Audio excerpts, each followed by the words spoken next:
Spartan 3. Producing large numbers of Spartans at affordable cost, Spartan 3 transformed orphan children into a new breed of super soldier, using streamlined augmentation processes paired with dangerous combat drugs.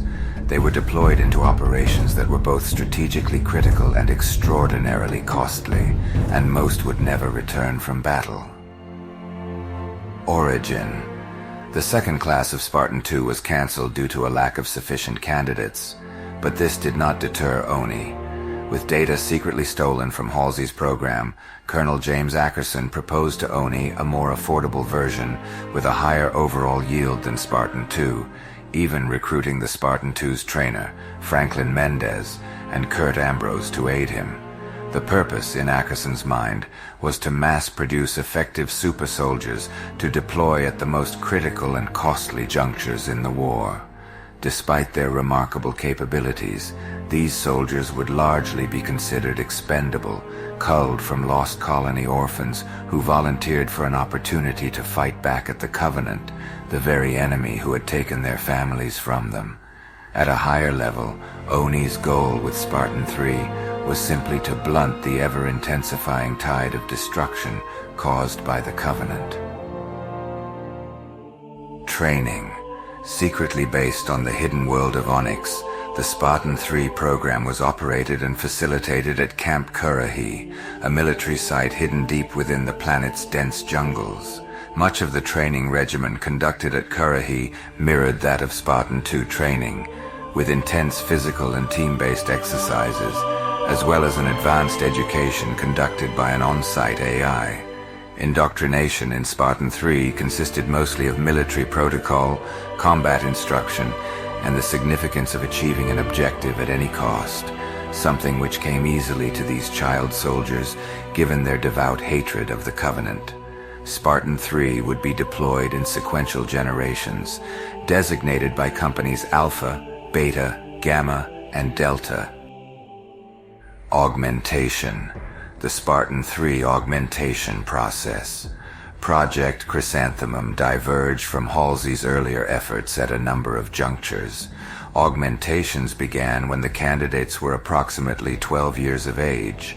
Each child was given hormone and supplement treatment in the months leading up to the surgical procedure, building muscle mass and strength in the process. Implemented on board the UNSC's mobile medical ship, Hopeful, the augmentation procedure included the introduction of a carbide ceramic ossification catalyst agent, a fibroid muscular protein complex drug, retina inversion stabilizers, and an improved colloidal neural disunification solution. The chemical and surgical process also included implants and other comparatively minor adjustments to the candidate's physiology. For Gamma Company, more radical additions were introduced. In response to catastrophic losses of earlier companies, Ambrose integrated a separate cocktail, including a neural-altering non-carcinogenic mutagen, cyclodexion-4, bipolar integration drug, and meso-olanzapine. His goal in adapting the candidate's frontal lobes was to suppress the effects of systemic shock when sustaining life-threatening injuries, giving the Spartans a burst of aggression and focus just before their death.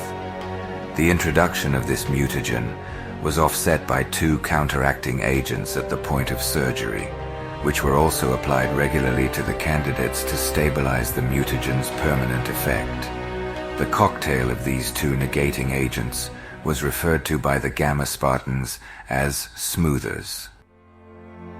Deployment. Spartan 3 was designed to create and deploy individual companies over time, such as Alpha, Beta, Gamma, and Delta. While each of these companies would be released in waves, Ambrose secretly extracted Spartan 3s, who he deemed were exceptional soldiers, and deployed them in non-standard roles.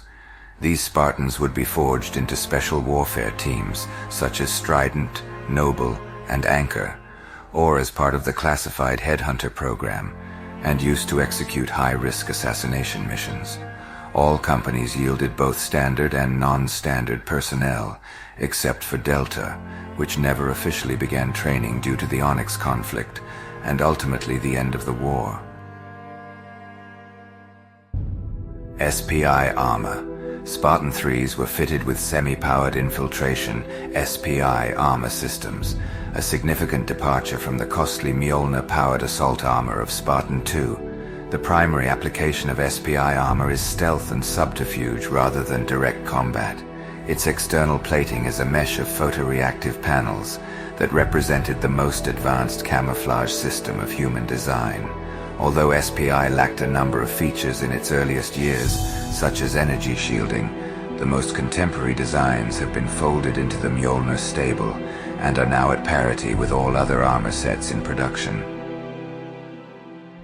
Results. The Spartan 3s were largely considered a success by those who monitored their activity, though that success only came at a great cost.